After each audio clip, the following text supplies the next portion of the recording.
Leer para entender el mundo y para poder cambiarlo, con el propósito de mejorarlo. Leer para cambiar uno mismo, leer por gusto, por pasión, para saber, para conocer y también para dudar, para cuestionar. Letras militantes. Comenzamos. En tiempos de indignación por los abusos de poder de una oligarquía, la sociedad demanda en el mundo de la energía, al igual que en otros ámbitos, una nueva ola democratizadora. Si soberanía se refiere a poder, soberanía energética es hablar de dónde reside el poder en el ámbito de las energías. Frente a un enfoque como el de la soberanía del Estado, centrado en la legitimidad de los Estados, no importa si han sido cooptados por élites extractivistas, la soberanía de los pueblos defiende el derecho de los individuos, comunidades y pueblos para decidir sobre los asuntos que les afectan, para hacer política cotidianamente. La soberanía energética a la que nos referimos se aleja de la defensa de las fronteras y de intereses alineados con las élites. Denuncia la cultura que promueve la delegación de las decisiones en una supuesta neutralidad de los expertos, su planificación tecnócrata y la toma de decisiones desde arriba. Se opone a la exclusión de los saberes tradicionales, la participación de la ciudadanía activa y la corresponsabilidad. Muy buenas tardes, esto es Letras Militantes. El día de hoy estamos retomando el tema que iniciamos la semana pasada acerca del outsourcing y la soberanía energética, a partir de la consulta nacional que se va a realizar en los próximos días sobre estos dos temas, por la prohibición, por la desaparición del outsourcing y por la recuperación de nuestra soberanía energética. Esto a partir, de los cambios constitucionales que se hicieron en sexenios pasados, particularmente en los de Felipe Calderón y de Enrique Peña Nieto, y que nuestros más de 11 años de resistencia del Sindicato Mexicano de Electricistas ha puesto en tela de juicio constantemente. Estuvimos ahí presentes cuando se dio esta reforma energética en el 2013, cuando se dio la votación aquí cerca en el Senado de la República. Hicimos esa presencia, hicimos esa presión para que no se aprobara y desafortunadamente con la aprobación de esa reforma energética que cerró por completo la vía de la reinserción laboral a través de Restituir Luz y Fuerza del Centro,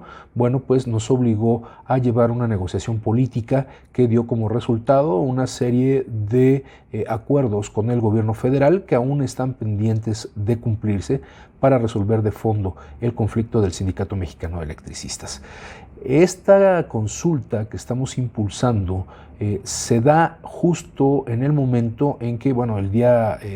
martes se aprueba en las cámaras, en el Congreso de la Unión, esta iniciativa de ley para reformar la Ley Federal del Trabajo en materia de subcontratación, es decir, directamente relacionado con el outsourcing, en donde más allá de prohibir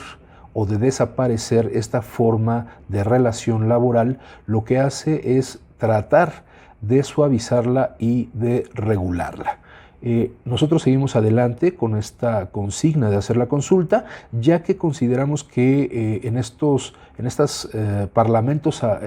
que se han dado supuestamente abiertos con la población, con las organizaciones de trabajadores, lo que ha estado ausente completamente ha sido justamente la opinión de las trabajadoras y los trabajadores, la opinión de la población. Este acuerdo se da en el marco de una relación entre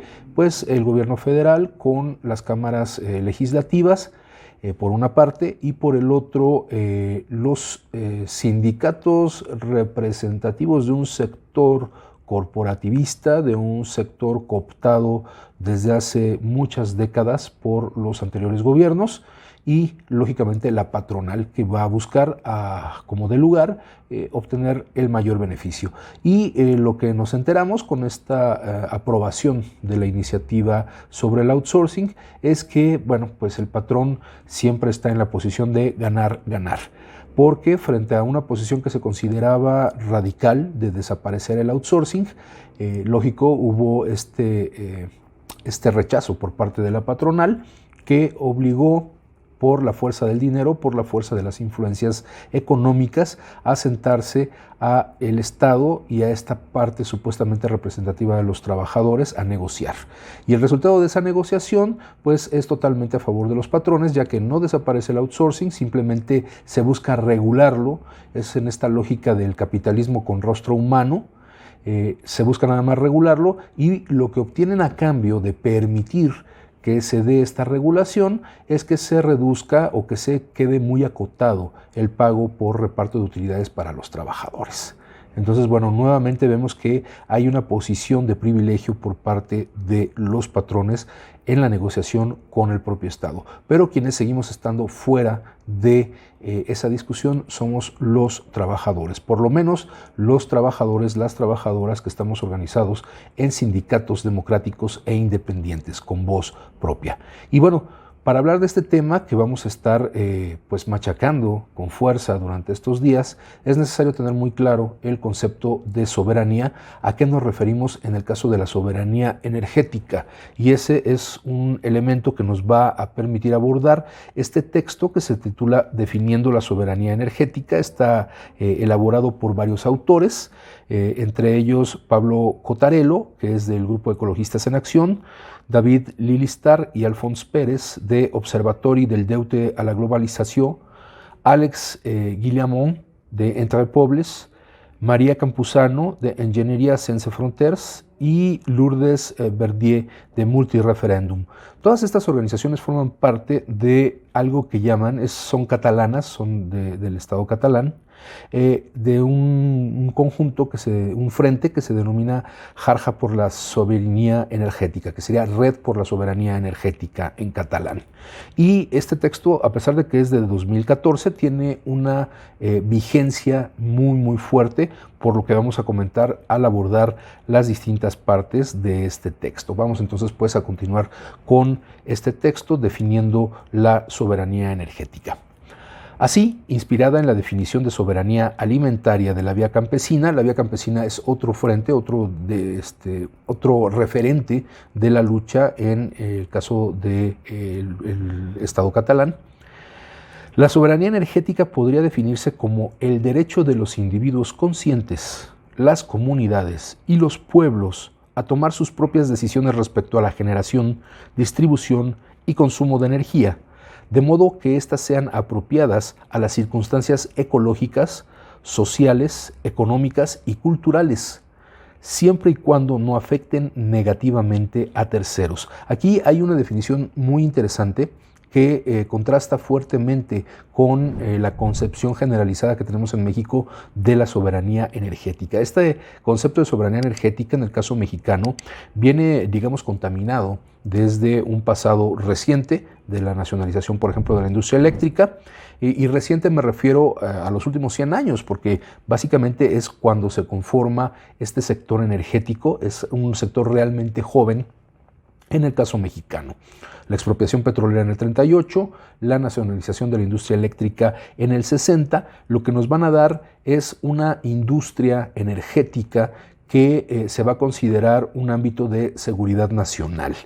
Y esta seguridad nacional va por encima de la soberanía, porque repito, el concepto de soberanía está fundado lógicamente en la Constitución, pero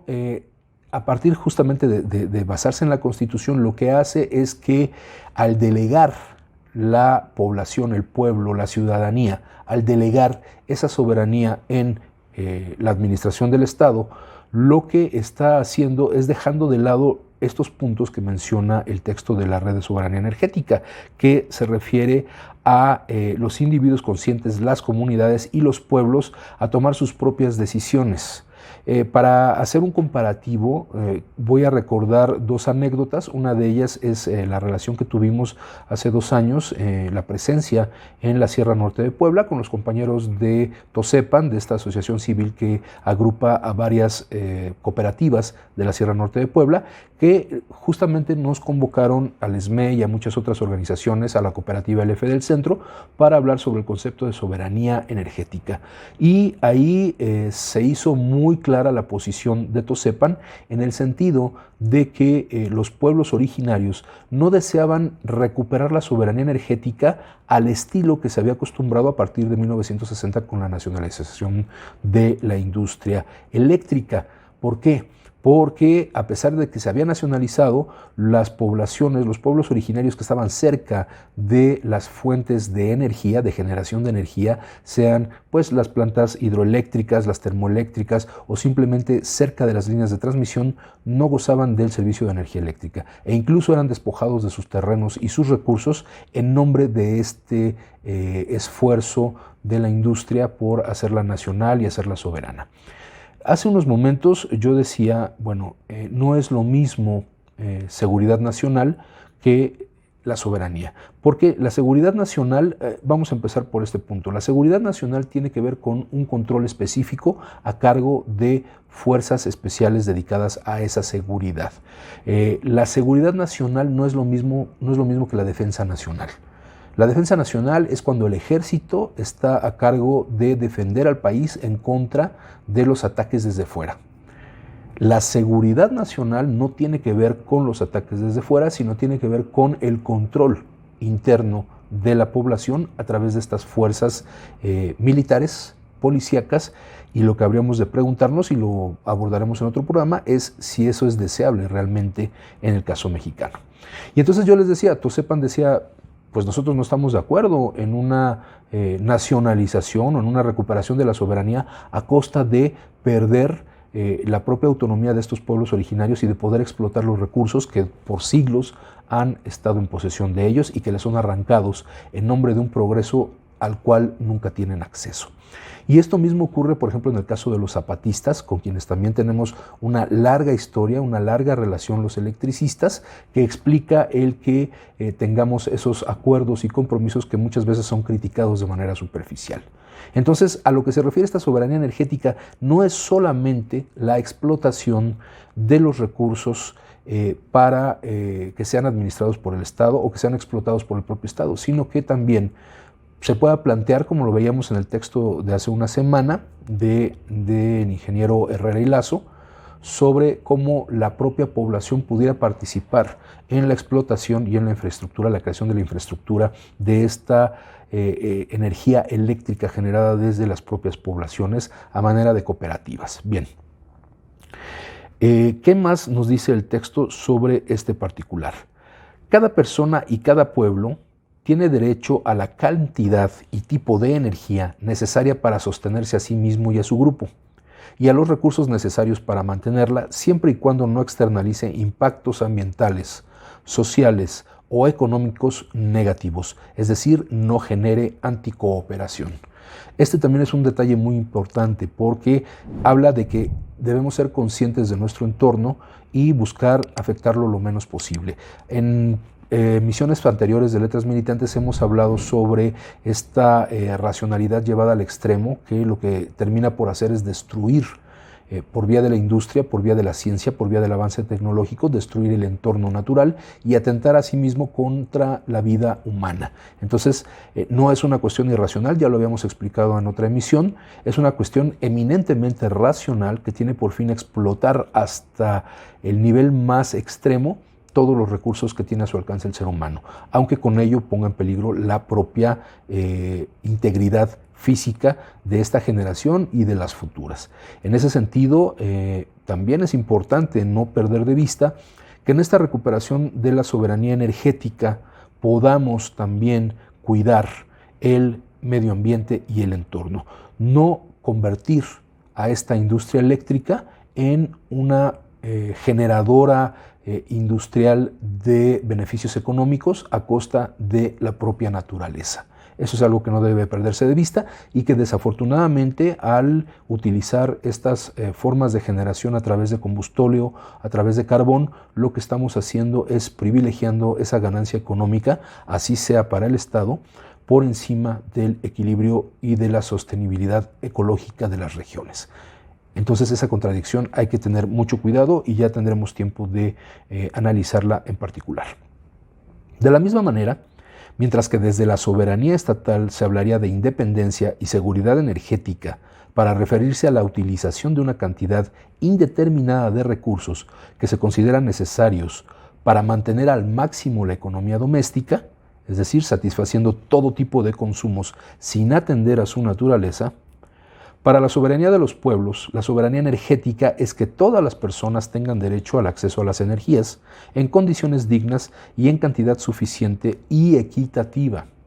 Que recordemos, hablar de equitativo no es lo mismo que hablar de igualitario. Equitativo es en función de las necesidades que pueda tener cada sector de la población. Mientras que desde la cultura de expertos se pretendería alfabetizar a la población para que entienda la energía, un ente abstracto, homogéneo y especulable, por medio de una relación vertical,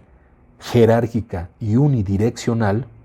desde la soberanía energética, en cambio, se plantea que la realidad es compleja, multidimensional y asimétrica y debe comprender los enfoques de todos los agentes afectados. Esta parte también es fundamental y tiene que ver directamente con lo que mencionábamos hace un momento, ya sea la industria eléctrica controlada verticalmente por el Estado o controlada verticalmente por esta mano invisible del mercado. Al estar privatizados los recursos, lo que hacen es que dejan de lado la problemática de cada una de las zonas, de las poblaciones y de los actores en esta situación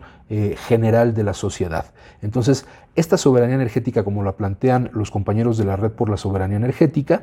tiene que tomar en cuenta la opinión de toda la gente. Y eso es lo que buscamos con esta consulta nacional que estaremos impulsando en próximos días. Vámonos a una pausa y regresando de la pausa continuamos con este tema de la soberanía energética y cómo se relaciona particularmente con el outsourcing en el sector energético. En un momento continuamos.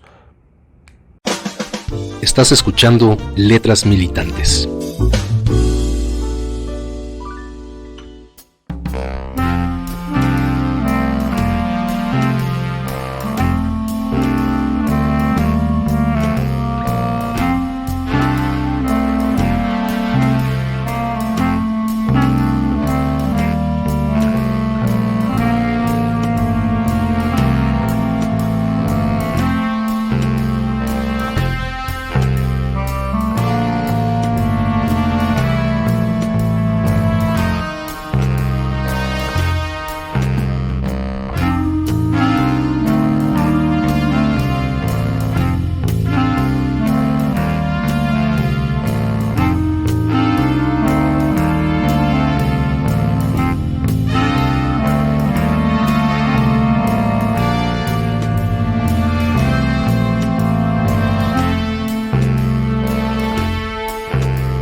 Letras Militantes. Continuamos.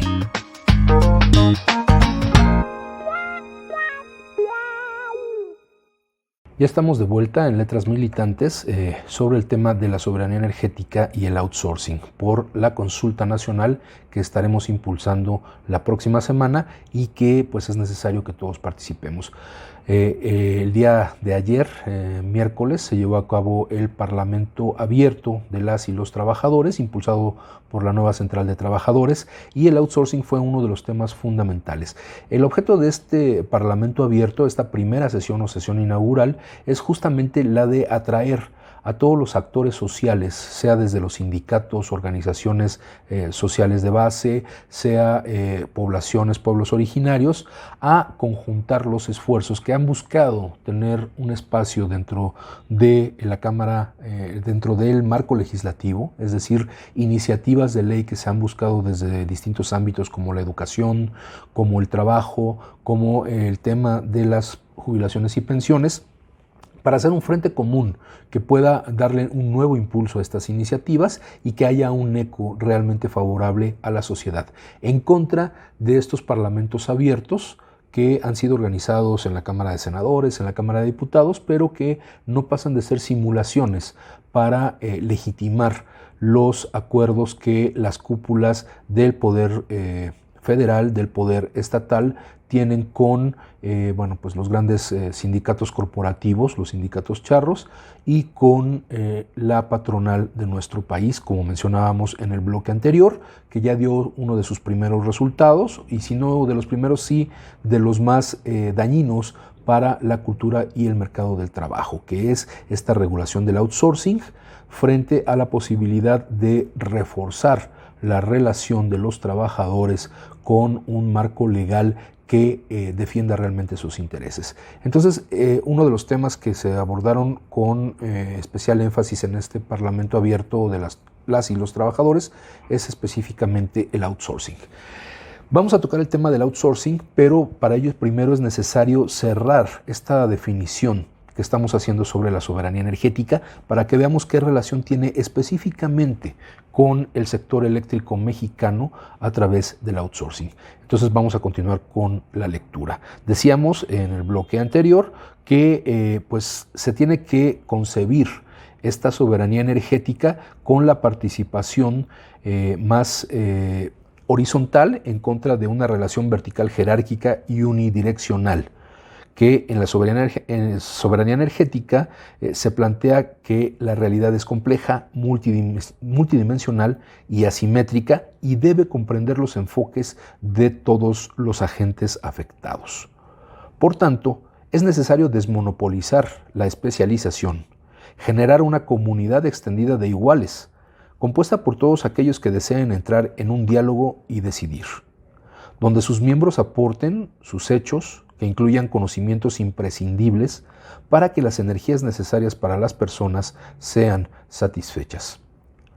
Se trata de las energías concretas y diversas frente a la energía mercantilizada y oligopólica. Y aquí es donde se rescata, por ejemplo, una de las reivindicaciones más importantes de nuestros camaradas de la Asamblea Nacional de Usuarios de Energía Eléctrica, que es elevar la energía eléctrica a un derecho constitucional y derecho humano, y no que sea una mercancía que esté sujeta a caprichos de mercado, a las variaciones sobre la oferta, la supuesta oferta y la demanda. Y digo supuesta porque sabemos que, y tenemos casos muy específicos, como lo que ocurrió en Enron, esta empresa norteamericana que en California se dedicó a especular con el precio de las tarifas eléctricas a partir de manipular la oferta y la demanda, y que pues ahí se generó un fraude de dimensiones monstruosas que evidenció la manera ruin en que se maneja el mercado de la energía eléctrica a nivel global. Asimismo, alcanzar la soberanía energética supone que los pueblos puedan decidir sobre las cuestiones energéticas sin interferencias y esclavitudes, como las que representan la persecución de beneficios crecientes y la rendición de cuentas ante accionistas, es decir, nuevamente la energía como una mercancía en el mercado, a las que están sujetas las empresas privadas actualmente y fruto de la actual mercantilización de la energía. Para priorizar el control de los pueblos sobre el bien común energético, se debe trascender la disyuntiva entre el sector público y el privado, anclada también en una lógica donde otras visiones ni estatales ni privadas quedan excluidas. Y aquí es donde retomamos justamente esa reivindicación de nuestros compañeros de la Sierra Norte de Puebla, de los propios zapatistas y de muchas organizaciones en todo el territorio nacional que dicen: reivindicamos nuestro derecho a contar con esas fuentes de energía de manera autónoma a partir de que están en nuestros territorios, para que podamos explotarlas en favor de nuestra propia población sin un ánimo de lucro, sin un ánimo de hacer negocio con estas fuentes de recursos a partir de los recursos naturales. Por el contrario, se debe tender a fomentar estructuras y actores económicos que nos liberen de dichas esclavitudes y permitan a la población tomar decisiones libremente y entre iguales, siguiendo el ejemplo de las actuales cooperativas comercializadoras de electricidad. Que eso veíamos, repito, en el texto de la semana pasada del ingeniero Herrera y Lazo, que ya era una iniciativa que estaba germinando en la mente de algunas organizaciones en México ya desde la década de los 30 del siglo pasado. Y en consecuencia, el respeto a la soberanía energética de todos los pueblos implica el ahorro y la racionalización en el uso de los bienes comunes para no interferir negativamente en la soberanía energética de otras comunidades ni de las futuras generaciones, ya sea mediante la generación de problemas ambientales, tales como el cambio climático o la generación de residuos altamente radioactivos, o mediante el acaparamiento de bienes de unos pueblos sobre otros, a veces mediante guerras. Para lo cual se deben relocalizar los procesos de generación y distribución energéticas en un doble sentido, acercándolos a los puntos de utilización y facilitando la participación de las personas en los procesos de toma de decisiones. La soberanía energética es el camino de empoderamiento social que transforma las estructuras del poder oligopólico y crea nuevas realidades desde abajo, por los de abajo y para los de abajo. En la energía también. Así termina este texto definiendo la soberanía energética de la Red por la Soberanía Energética de Cataluña. Y bueno, ¿cómo se relaciona esto con el outsourcing? La soberanía energética, ya entendimos que en un principio tiene que ver con alejar el interés económico y el interés financiero de lo que puede ser un servicio estratégico para la vida nacional. Ya hicimos esa diferenciación entre seguridad nacional y defensa nacional y lo que queda entonces es decir, bueno, ¿qué ocurre con el outsourcing? El outsourcing de entrada sabemos que es el despojar a los trabajadores de una estabilidad económica y laboral que ofrecen de entrada las contrataciones colectivas, al generar empresas que por un grado de especialización que no se refiere al objeto social de la propia empresa en la que vamos a decir está un contrato, esas actividades, se desligan y se genera otro tipo de relación terciada o terciaria con el patrón. Hay un intermediario que es el que se encarga de hacer la relación contractual, de, en teoría, absorber las responsabilidades fiscales y de seguridad social y previsión social de los trabajadores, pero que en la realidad no se ha cumplido. Ya la semana pasada incluso veíamos en un texto de En paz descanse el doctor Néstor de Buen, donde él decía, de entrada parece en teoría muy bueno el avance en este tipo de relaciones laborales, pero en la práctica jamás se ha respetado los derechos de los trabajadores y lo que se ha privilegiado en todo caso ha sido la ganancia de los patrones. Para abordar este tema del outsourcing tenemos aquí un texto que se titula Subcontratación en el sector eléctrico mexicano. Este texto es de el año 2012 y fue editado por nuestros camaradas de SILAS, del Centro de Investigación Laboral y Asesoría Sindical, y varios autores aquí nos dan su punto de vista sobre, más que su punto de vista, el análisis también sobre lo que estaba pasando al inicio de nuestra resistencia del Sindicato Mexicano de Electricistas. Vamos a ser muy breves, este texto lo tiene la página de SILAS disponible, vamos nada más a darle lectura a algunos párrafos para encontrar esa relación entre la soberanía energética y el outsourcing. Las modalidades de la subcontratación en CFE. Actualmente la empresa contrata a proveedores para distintas actividades. Las modalidades contempladas para dicha subcontratación pasa a través de 1. Contratos por obra pública, concedidos por licitación pública, y 2. Contratos de adquisición, arrendamiento y servicios, Estos a su vez pueden contratarse bajo A, licitación pública, o B, otro procedimiento de contratación. Y en efecto, después de la desaparición de Luz y Fuerza del Centro, la CFE tuvo que incrementar dichas modalidades y contratar a miles de trabajadores para sustituir la fuerza de trabajo del SME. Las contrataciones se dieron bajo el esquema de contratación de servicios, que es el 2B, que diríamos unas líneas arriba, los cuales deben pasar por una licitación pública. Sin embargo, ante la emergencia, entre comillas, derivada de la desaparición de Luz y Fuerza del Centro, se optó por la modalidad de excepción a la licitación, mecanismo por el cual le fueron entregados cientos de contratos a personas físicas o morales para que operaran en el Valle de México, la zona centro del país que hospeda también a la Ciudad de México. La tabla siguiente ilustra el monto total en pesos mexicanos de las contrataciones bajo las modalidades expresadas para el año 2010 hasta el 30 de septiembre. Y esta tabla está dividida, es sobre contratos que tuvo CFE sobre servicios y obra pública, está dividida en los contratos para obra pública que tuvieron un monto, estamos hablando del 2010, de 891 millones de pesos, poco más de 891 millones de pesos. Y por el otro lado, para adquisiciones, arrendamientos y servicios, el monto que alcanzaron con esto CFE en el 2010 fue de 1.589 millones de pesos. Eso fue lo que se gastó el gobierno federal en este proceso en el 2010 para absorber los trabajos que se hacían en Luz y Fuerza del Centro. Y bueno, pues dice aquí todavía, en particular, los contratos por servicios a CFE abarcaban las siguientes actividades. Servicio de brochado, que es esta herramienta que se utiliza para ir dándole forma a ciertas piezas específicas que se requieren para los equipos de alimentación, de suministro de energía eléctrica, y que consiste en ir quitándole viruta de metal y dándole forma a la pieza. Reparación y mantenimiento de máquinas y herramientas, reparación y mantenimiento de maquinaria y equipo eléctrico, servicios de conservación y mantenimiento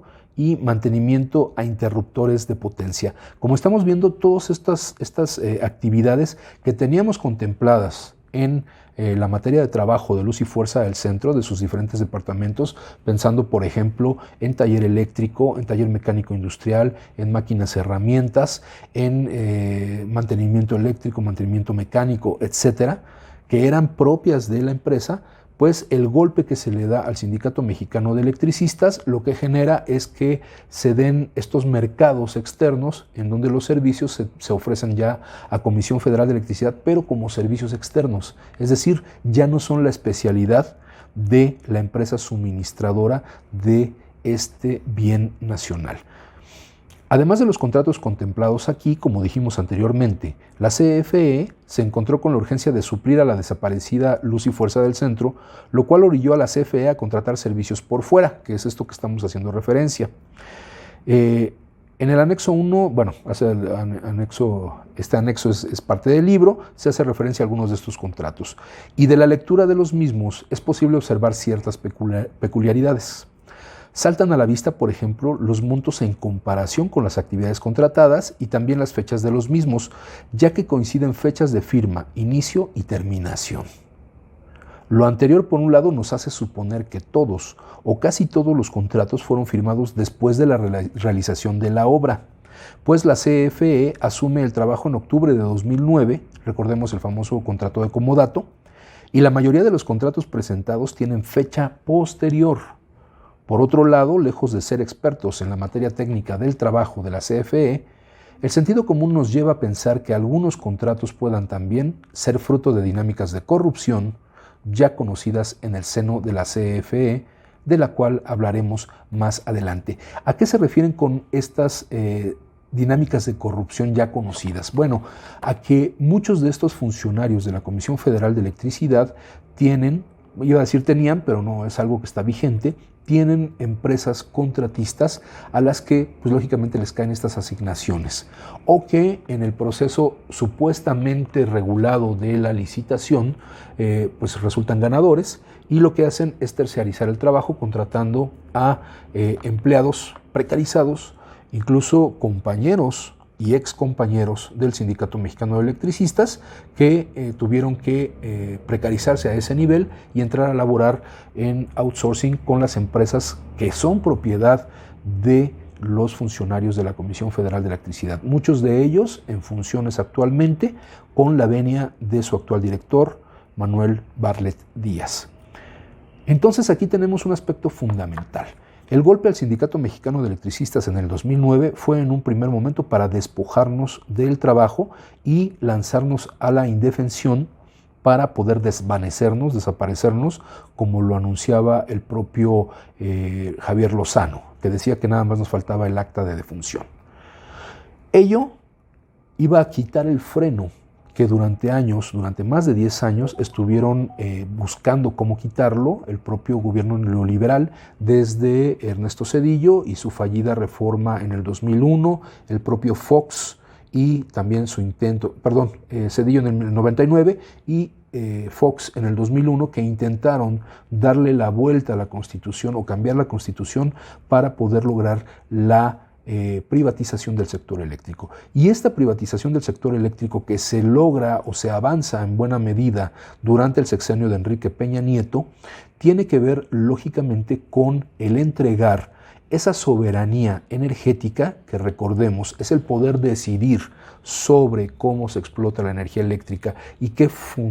función se le dan a las ganancias que se obtienen de esa generación y consumo y distribución y transmisión de energía eléctrica, qué uso se le da, que pues lógicamente en la idea anterior nacionalista era en beneficio de la propia sociedad. Hoy es convertida en una mercancía en la que tienen participación fundamentalmente empresas extranjeras, como ocurría antes de la nacionalización en 1960.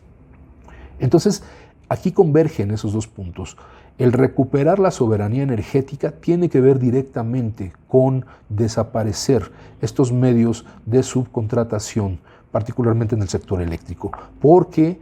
al usar como pretexto el que no son actividades especializadas de la empresa suministradora del servicio, permite que estos servicios sean contratados con pequeñas empresas, empresas privadas, empresas extranjeras,